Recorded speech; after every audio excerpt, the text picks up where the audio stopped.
Good morning all of you, I hope all you are good.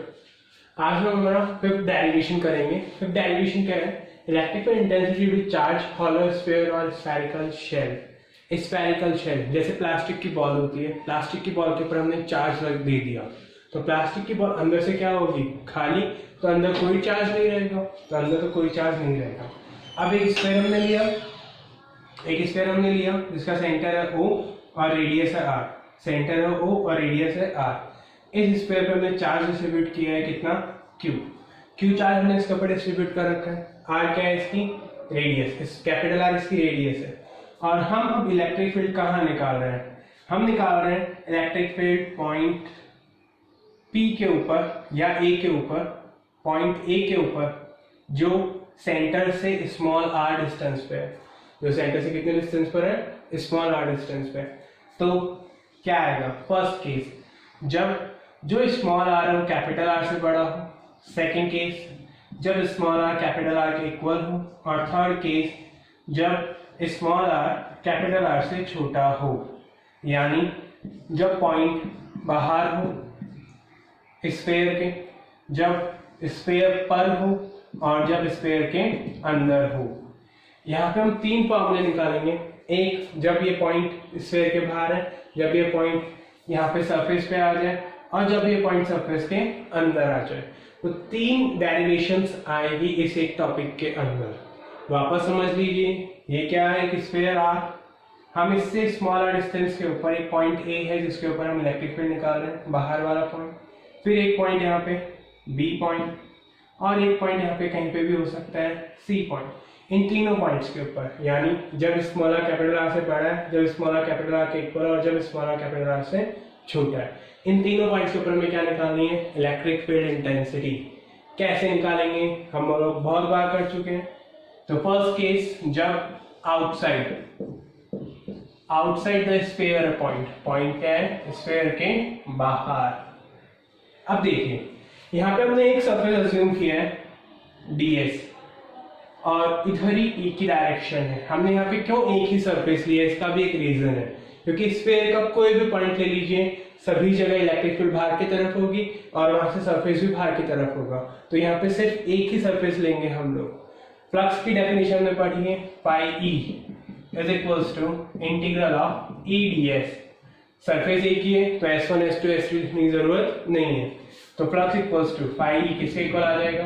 E ds, E into integral of ds।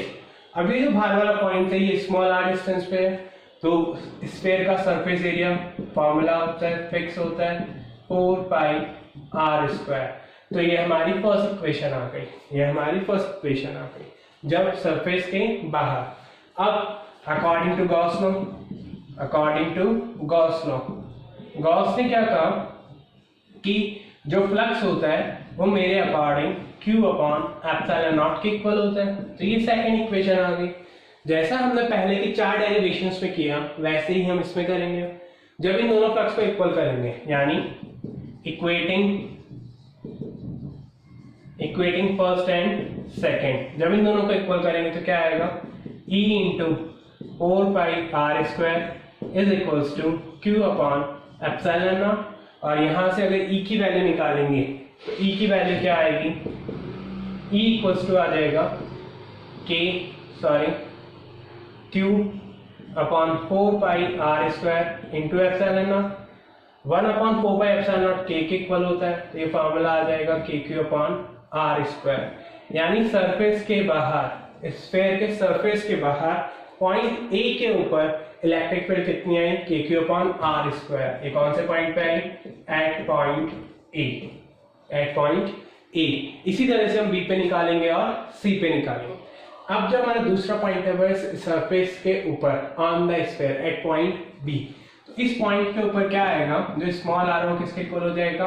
Capital R के। जो हमने E का formula पढ़ा था अभी surface के बाहर, वो आया था हमारे पास KQ/r²। जब हम सरफेस के बाहर थे।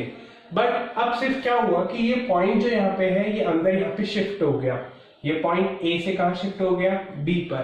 तो कोई फर्क नहीं पड़ेगा फॉर्मूले पे, सिर्फ हम क्या करेंगे, इसमें स्मॉल आर के प्लेस पे क्या पुट कर देंगे, कैपिटल आर।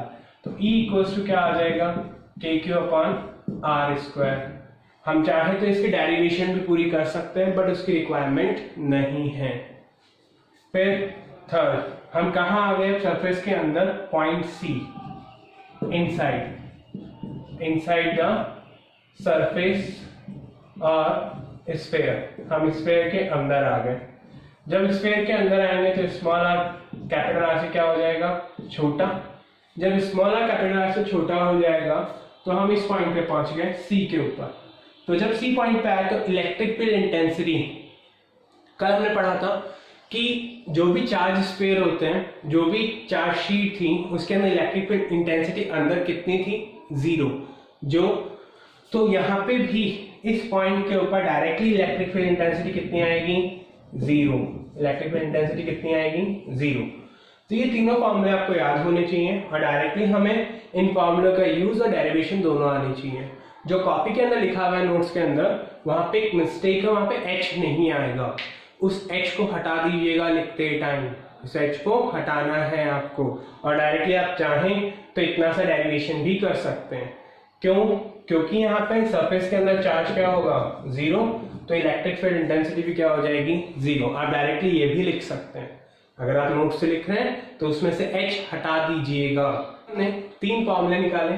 एक आया था E इज इक्वल टू के क्यू अपॉन आर स्क्वायर, एक आया था E इज इक्वल टू के क्यू अपॉन आर स्क्वायर, और एक आया था E इज इक्वल टू 0। ये कब आया था, जब आर की वैल्यू आर से बड़ी थी। ये कब था, जब आर इक्वल टू आर था। और ये कब आया, जब आर की वैल्यू आर से छोटी थी। यानी ये पॉइंट था आउटसाइड, ये ऑन द सरफेस, और ये अंदर। तो इन तीनों पॉइंट्स का अगर हमें ग्राफ बनाना, तो ग्राफ कैसे बनेगा, जैसे E R equals to R, यानी रेडियस का कांस्टेंट है, तो कांस्टेंट का ग्राफ इस तरह से आएगा। आर जब आर से छोटा था तो यहाँ पे आर लेस देन आर पे ई कितना था, 0।